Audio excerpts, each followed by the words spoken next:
और आज की वैसे हम लोग बातचीत करेंगे महिंद्रा लॉजिस्टिक्स से, क्योंकि लॉजिस्टिक्स ऐसा सेक्टर है जहां पे इस देश की बड़ी भारी चिंता रही है कि लॉजिस्टिक्स कॉस्ट कम होनी चाहिए, एफिशिएंसी बढ़नी चाहिए और उसके अलग अलग पैरामीटर्स और पैमाने कंपनी के लिए और उन कंपनियों के लिए जो ये काम कर रही है। महिंद्रा लॉजिस्टिक्स उनमें से एक बहुत सिग्निफिकेंट बड़ी कंपनी है।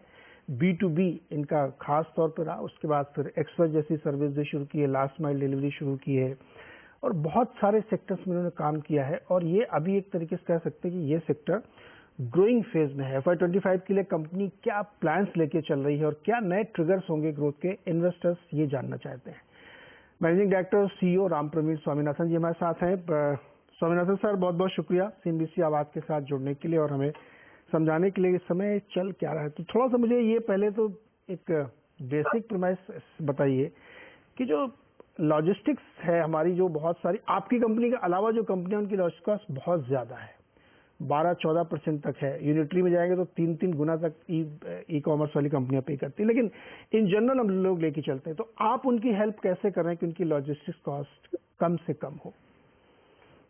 अगर आप देखेंगे तो लॉजिस्टिक्स कॉस्ट में दो पार्ट्स हैं। एक फर्स्ट पार्ट है जो परचेस प्राइस है, जो प्राइस एक्चुअली कंपनी जो सर्विसेज खरीदने के लिए देते हैं। दूसरा भाग है इनएफिशिएंसी कॉस्ट का, जैसे कि एडिशनल इन्वेंट्री होल्ड करते हैं या जो रिटर्न प्रोसेसेस हैं। ये सब कॉस्ट एक्चुअली डायरेक्ट कॉस्ट नहीं है कस्टमर्स से सर्व करने के लिए, मगर क्योंकि वो लॉजिस्टिक्स सिस्टम ठीक से नहीं चलते हैं, उसके कारण उनको एडिशनल एक्सपेंस करना पड़ता है। हमारा फोकस है कि हमारा फोकस ये इनएफिशिएंसी कॉस्ट जो है उसको कम करने में है। तो जब लोग बोलते हैं कि इंडिया का लॉजिस्टिक्स कॉस्ट में, इंडिया में लॉजिस्टिक्स 10-12% है, जो डायरेक्ट कॉस्ट है वो बहुत से कंपनी में 6-7% ही है, और उनका इनएफिशिएंसी कॉस्ट जो है वो काफी ज्यादा है।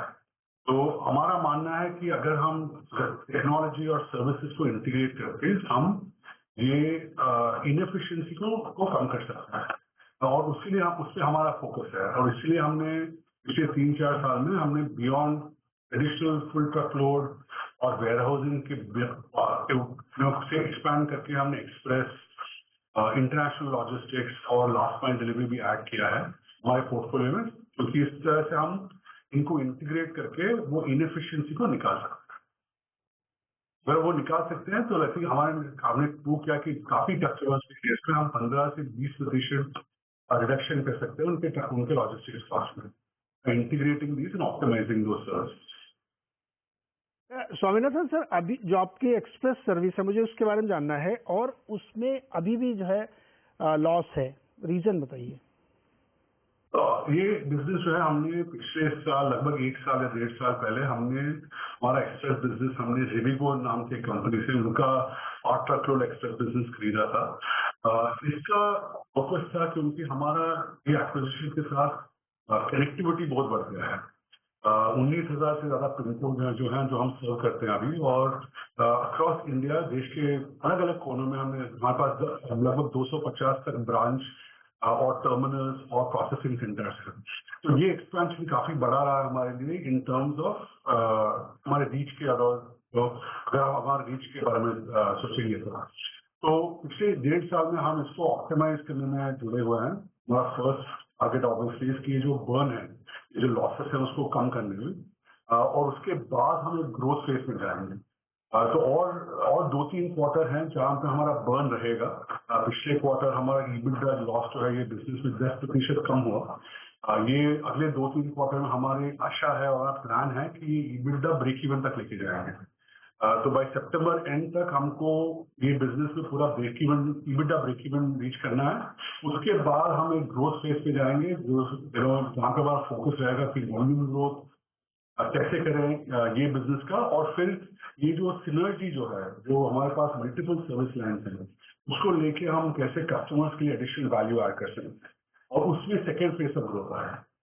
तो ये फोकस है अभी अगले 1 साल के लिए ये बिजनेस। सर, ऑपरेटिंग लेवल पे भी हमें दिक्कत दिख रही है। मैं इसको थोड़ा सा ब्रॉडर समझना चाहता हूँ। क्या जैसे बहुत सारे हमने देखा है बहुत की होलसेल वाली कंपनीज हैं जो अपनी लॉजिस्टिक्स भी चला रही हैं, उनकी लॉजिस्टिक्स कॉस्ट बहुत कम है, 2-3% पे वो लोग ऑपरेट कर पा रहे हैं। कैसे कर पा रहे हैं मुझे नहीं पता, आप एक्सप्लेन कर चुके, वो लिस्टेड कंपनी है इसलिए मैं जिक्र नहीं कर रहा हूँ। आप लोगों को क्या ये बहुत ज्यादा एक्सपेंड कर लिया है डाइवर्सिफिकेशन, इस वजह से यूनिटरी कॉस्ट बहुत ज्यादा बढ़ रही है, नहीं मार्जिन मेंटेन हो पा रहे?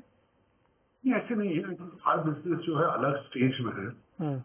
हमने हमेशा बिलीव किया है कि अगर हमको फर्स्ट कस्टमर से शुरू करना है, तो जब हम कस्टमर का वैल्यू चेन या सप्लाई चेन देखते हैं तो वहां पे स्पेसिफिक लीवर्स है। लॉजिस्टिक्स में बहुत अलग अलग सर्विस है, उसमें से हम सिर्फ 4 पे फोकस करें।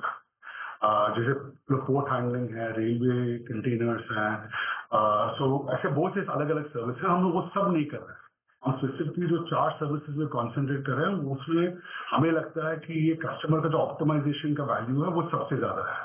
सेकेंडली, ये काफी बड़े साइज के मार्केट है। टोटली 20-22 बिलियन डॉलर से ज्यादा इसका डिमांड है इंडिया में, तो ग्रोथ का पोटेंशियल काफी अच्छा है इन सेगमेंट से। और हमारा वैल्यू प्रोपोजिशन टेक्नोलॉजी और प्रोसेसेस के साथ और पीपल के साथ हमारे बिलीफ है कि अच्छा वैल्यू प्रोपोजिशन हम बना सकते हैं। और इसलिए ओवर द नेक्स्ट 3-4 ईयर। जी, मेरे ख्याल में शायद उनके लिंक में कुछ इश्यू हो गया है, तो वो हमें समझा रहे थे कि टेक्नोलॉजी का ज़्यादा से ज़्यादा इस्तेमाल और इंटीग्रेशन अगर आप करेंगे तो मार्जिन भी मेंटेन होंगे, बन के आएंगे और ऑपरेटिंग लेवल पे प्रॉफिटेबल भी कंपनी होगी। हालांकि अभी 1-2 क्वार्टर तक शायद इसमें इश्यूज आए, क्योंकि कई सारे बिजनेस नए शुरू किए, जैसे एक्सप्रेस वाला बिजनेस है, इन्होंने इसको लिया है विविगो में, जो जिसका नाम है, तो वहां पे अभी बहुत सारी चीजें इस स्टेज पे है कंपनी अपने साथ फुली इंटीग्रेट करे। जिस लॉजिस्टिक्स की मैं बात कर रहा था कि जैसे बहुत सारी कंपनियां जब इसको आउटसोर्स करती हैं तो 10-12% तक उनकी लॉजिस्टिक्स कॉस्ट आती है। ये ग्लोबली बहुत ज्यादा है। आइडियली ये 2 से 6% के बीच में कहीं ना कहीं वेरी करनी चाहिए, इंडस्ट्री साइज और वैरायटी के हिसाब से देखते हुए। टारगेट यही है कम से कम 4% तक लाना चाहिए, और इसीलिए गति शक्ति और तमाम सारी गवर्नमेंट ने बड़ी बड़ी स्कीम्स शुरू की थी कि लॉजिस्टिक्स कॉस्ट कम होनी चाहिए, अदरवाइज जो है आने वाले समय में बहुत दिक्कत होगी, क्योंकि ऑपरेटिंग कॉस्ट बहुत ज्यादा बढ़ रही थी। इसमें कई स्पेसिफिक कंपनीज हैं जो ये काम कर रही है, जिसमें से एक महिंद्रा लॉजिस्टिक्स है और कुछ अनलिस्टेड स्पेस में जो बहुत एफिशिएंटली काम कर रहे हैं। इसी को हम लोग समझने की कोशिश कर रहे थे। शायद लिंक अभी भी डाउन है, मैं कोशिश करता हूं, फिर हम एक छोटा सा ब्रेक लेते हैं और इस ब्रेक को उसके बाद भी हम कंटिन्यू रखेंगे, तब तक इस लिंक को जोड़ने की कोशिश भी कर रहे हैं।